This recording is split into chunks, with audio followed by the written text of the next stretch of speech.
കൂട്ടുകാരി, അന്നത്തെ വീഡിയോയിലേക്ക് സ്വാഗതം. നമ്മളിന്ന് വന്നിരിക്കുന്നത് ഒരു ഏടാകൂടവുമായിട്ടാണ്. അപ്പോൾ ഈ ഏടാകൂടം മൊത്തം 9 പീസിൻ്റെ ഏടാകൂടമാണ്. അപ്പോൾ ഇതിനൊരു ലോക്കുണ്ട്. നമുക്ക് ആ ലോക്ക് ഏതാണെന്ന് നോക്കാം. അപ്പോൾ ഈ ലോക്ക് നമ്മൾ പതുക്കെ അങ്ങോട്ട് ഒന്ന് ട്വിസ്റ്റ് ചെയ്തു. ലോക്ക് ഓപ്പണായി.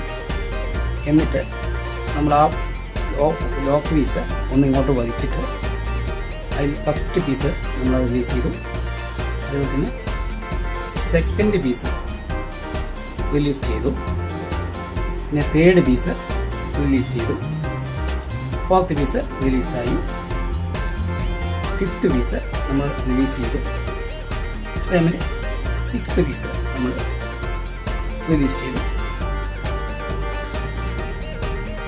ഇനി ആകെ ഒരു 3 പീസുണ്ട്. അതാണ് ഇതിൻ്റെ മെയിൻ ലോക്ക്.